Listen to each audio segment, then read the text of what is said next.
Hi hello friends, ಎಲ್ಲರಿಗೂ ನಮಸ್ಕಾರ. ದೇವಿ ಸವಿರುಚಿ ಚಾನಲ್ಗೆ ಸ್ವಾಗತ. ಇವತ್ತಿನ ರೆಸಿಪಿ ಏನಂದರೆ ಮೀನು ಸಾಂಬಾರ್ ಫಿಶ್ ತವಾ ಫ್ರೈ. ಇದನ್ನು ಹೇಗೆ ಮಾಡೋದು, ಏನೇನು ಇಂಗ್ರೀಡಿಯೆಂಟ್ಸ್ ಬೇಕು ನೋಡೋಣ ಬನ್ನಿ ಫ್ರೆಂಡ್ಸ್. ಮೊದಲನೇದಾಗಿ ನಾನಿಲ್ಲಿ 1 kg ಏಂಜಲ್ ಫಿಶ್ ತೊಗೊಂಡಿದ್ದೀನಿ. ಇದಕ್ಕೆ ಚೆನ್ನಾಗಿ ಅರಿಶಿನ ಪುಡಿ ಹಾಕೊಂಡು ವಾಶ್ ಮಾಡ್ಕೊತಿದ್ದೀನಿ. 1-2 ಸತಿ ಚೆನ್ನಾಗಿ ವಾಶ್ ಮಾಡ್ಕೊತಿದ್ದೀನಿ ಫ್ರೆಂಡ್ಸ್. ಏಂಜಲ್ ಫಿಶ್ನಲ್ಲಿ ನಾನೀಗ ತವಾ ಫ್ರೈ ಮಾಡ್ಕೊತಿದ್ದೀನಿ. ಹೇಗೆ ಮಾಡೋದು ನೋಡೋಣ ಬನ್ನಿ. ಈಗ ನಾನು ಮಿಕ್ಸಿ ಜಾರಿಗೆ 3 ಟೇಬಲ್ ಸ್ಪೂನ್ ಮೆಣಸು ಹಾಕೋತಿದ್ದೀನಿ, 3 ಟೇಬಲ್ ಸ್ಪೂನ್ ಅಚ್ಕಾರದ ಪುಡಿ ಹಾಕೋತಿದ್ದೀನಿ, 2 ಟೇಬಲ್ ಸ್ಪೂನ್ ಶುಂಠಿ ಬೆಳ್ಳುಳ್ಳಿ ಪೇಸ್ಟ್, ರುಚಿಗೆ ತಕ್ಕಷ್ಟು ಉಪ್ಪು, 2 ಟೇಬಲ್ ಸ್ಪೂನ್ ಅಡಿಗೆ ಎಣ್ಣೆ, 1 ಮೀಡಿಯಮ್ ಸೈಜ್ ನಿಂಬೆಹಣ್ಣ ಫುಲ್ ಹಿಂಡ್ಕೊಂಡು ಹಾಕೋತಾ ಇದ್ದೀನಿ,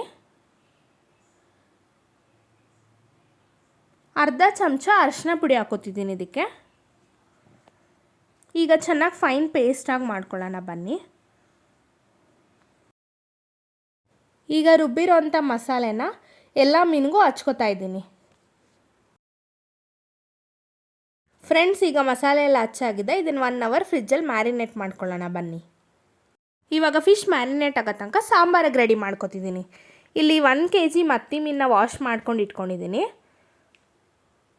ಅರ್ಧ ಹೋಳು ತೆಂಗಿನಕಾಯಿ, 2 ಪೀಸ್ ಚಕ್ಕೆ, 4 ಲವಂಗ, 2 ಉಂಡೆ ಬೆಳ್ಳುಳ್ಳಿ ಸುಲಿದಿಟ್ಕೊಂಡಿದ್ದೀನಿ, 3 ಈರುಳ್ಳಿ, 5-6 ಟೊಮೆಟೊ, ಅರ್ಧಕ್ಕಂತೆ ಕೊತ್ತಂಬರಿ ಸೊಪ್ಪು, ಸ್ವಲ್ಪ ಹುಣಸೆಹಣ್ಣು ನೆನೆಸ್ಕೊಂಡಿದ್ದೀನಿ ಫ್ರೆಂಡ್ಸ್.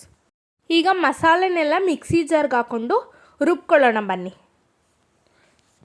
ತೆಂಗಿನಕಾಯಿ, ಚಕ್ಕೆ, ಲವಂಗ, ಈರುಳ್ಳಿ, ಬೆಳ್ಳುಳ್ಳಿ, ಕೊತ್ತಂಬರಿ ಸೊಪ್ಪು ಇಷ್ಟನ್ನು ರುಬ್ಕೋತಾ ಇದ್ದೀನಿ. ಟೊಮೊಟೊನ ಬಂದು ಇಷ್ಟು ಪೇಸ್ಟ್ ಆದಮೇಲೆ ನಂತರ ಟೊಮೊಟೊ ಆ್ಯಡ್ ಮಾಡ್ಕೋತೀನಿ ಫ್ರೆಂಡ್ಸ್. ಇದಕ್ಕೆ ಸ್ವಲ್ಪ ನೀರು ಹಾಕ್ಕೊಂಡು ನುಣ್ಣಗೆ ರುಬ್ಕೋತಿದ್ದೀನಿ. ಈಗ ಮಸಾಲೆ ನೈಸ್ ಆಗಿದೆ. ಇದಕ್ಕೆ ಟೊಮೊಟೊ ಹಾಕ್ಕೊಂಡು ಚೆನ್ನಾಗಿ ನುಣ್ಣಗೆ ರುಬ್ಕೋತಿದ್ದೀನಿ. ಈಗ ಒಂದು ಪಾತ್ರೆಗೆ 3-4 ಟೇಬಲ್ ಸ್ಪೂನ್ ಎಣ್ಣೆ ಹಾಕೋತಿದ್ದೀನಿ. ಎಣ್ಣೆ ಚೆನ್ನಾಗಿ ಕಾಯಲಿ. ಎಣ್ಣೆ ಕಾದ ನಂತರ ಅರ್ಧ ಈರುಳ್ಳಿನ ಹಾಕೋತಿದ್ದೀನಿ ಎಣ್ಣೆಗೆ. ಚೆನ್ನಾಗಿ ಫ್ರೈ ಮಾಡಬೇಕು. ಈಗ ಈರುಳ್ಳಿ ಚೆನ್ನಾಗಿ ಕೆಂಪಗೆ ಫ್ರೈ ಆಗಿದೆ. ಇದಕ್ಕೆ ರುಬ್ಬಿಟ್ಟಿರುವಂಥ ಮಸಾಲೆನ ಹಾಕೋತಾ ಇದ್ದೀನಿ. ಇದು ಹಸಿ ವಾಸನೆ ಹೋಗೋವರೆಗೂ ಫ್ರೈ ಮಾಡಿಕೊಂಡು ಸ್ವಲ್ಪ ನೀರು ಹಾಕೋತಿದ್ದೀನಿ. ಕನ್ಸಿಸ್ಟೆನ್ಸಿ ಎಷ್ಟು ಬೇಕೋ ಅಷ್ಟು ನೀರು ಹಾಕ್ಕೊಳ್ಳಿ. ಈಗ ಇದಕ್ಕೆ 3 ಟೇಬಲ್ ಸ್ಪೂನ್ ಅಚ್ಕಾರದ ಪುಡಿ, 2 ಟೇಬಲ್ ಸ್ಪೂನ್ ಧನಿಯಾ ಪುಡಿ, ರುಚಿಗೆ ತಕ್ಕಷ್ಟು ಉಪ್ಪು, 1/4 ಟೀ ಸ್ಪೂನ್ ಅರಿಶಿನ ಪುಡಿ, ಒಂದು ಮಿಕ್ಸ್ ಕೊಟ್ಕೊಂಡು ಕುದಿಯೋವರೆಗೂ ಲಿಡ್ ಕ್ಲೋಸ್ ಮಾಡ್ತಿದ್ದೀನಿ. ಈಗ ಸಾಂಬಾರು ಚೆನ್ನಾಗಿ ಕುದೀತಿದೆ, ಎಣ್ಣೆ ಎಲ್ಲ ಬಿಟ್ಕೊಂಡಿದೆ. ಈ ಥರ ಸಾಂಬಾರಿಗೆ ಎಣ್ಣೆ ಬಿಟ್ಕೊಂಡಿರೋ ಟೈಮಲ್ಲಿ ಮೀನು ಹಾಕೋಬೇಕು. ಈಗ ತೊಳೆದಿಟ್ಕೊಂಡಿರೋ ಮೀನನ್ನ ಒಂದೊಂದಾಗಿ ಹಾಕೊಳ್ಳೋಣ ಬನ್ನಿ ಫ್ರೆಂಡ್ಸ್. ಮೀನೆಲ್ಲ ಹಾಕಾಯಿತು. ಈಗ ಹುಣಸೆಹಣ್ಣಿನ ರಸ ಹಾಕೋತಿದ್ದೀನಿ. ಹುಣಸೆಹಣ್ಣಿನ ರಸ ಹಾಕ್ಕೊಂಡು 1-2 ನಿಮಿಷ ಲಿಡ್ ಕ್ಲೋಸ್ ಮಾಡಿ ಕುದಿಸ್ಕೊಳ್ಳೋಣ. ಈಗ 1 ಅವರ್ ಮ್ಯಾರಿನೇಟ್ ಮಾಡಿದಂಥ ಫಿಶ್ಶು ಚೆನ್ನಾಗಿ ಮಸಾಲೆ ಎಲ್ಲ ಹಿಡ್ದು ಮ್ಯಾರಿನೇಟ್ ಆಗಿದೆ. ಈಗ ತವಾನ ಕಾಯಕ್ಕಿಟ್ಟು 3-4 ಟೇಬಲ್ ಸ್ಪೂನ್ ಎಣ್ಣೆ ಹಾಕೋತಿದ್ದೀನಿ. ಎಣ್ಣೆ ಚೆನ್ನಾಗಿ ಕಾದ ನಂತರ ಮ್ಯಾರಿನೇಟ್ ಆಗಿರೋಂಥ ಫಿಶ್ನ ತವಾ ಮೇಲೆ ಹಾಕ್ತಿದ್ದೀನಿ. ಫಿಶ್ಶು ಫ್ರೈ ಆಗ್ತಾ ನೀವು ತವದ ಮೇಲೆ ಮೇಲ್ಮೇಲೆ ಎಣ್ಣೆ ಹಾಕೋತಿರ್ಬೇಕು, ಇಲ್ಲ ಅಂದರೆ ಘಾಟ್ ವಾಸನೆ ಬರುತ್ತೆ. ಈಗ ಲಿಡ್ ಮುಚ್ತಿದ್ದೀನಿ, ಚೆನ್ನಾಗಿ ಫ್ರೈ ಆಗಲಿ ಫಿಶ್ಶು. ಇವಾಗ ನೋಡಿ ಫ್ರೆಂಡ್ಸ್, ಫಿಶ್ಶು ಚೆನ್ನಾಗಿ ಮಸಾಲೆ ಎಲ್ಲ ಹಿಡಿದು ಚೆನ್ನಾಗಿ ಫ್ರೈ ಆಗಿದೆ. ಫ್ರೆಂಡ್ಸ್, ಈಗ ಫಿಶ್ ತವಾ ಫ್ರೈ ಮೀನು ಸಾಂಬಾರ್ ರೆಡಿ ಟು ಈಟ್.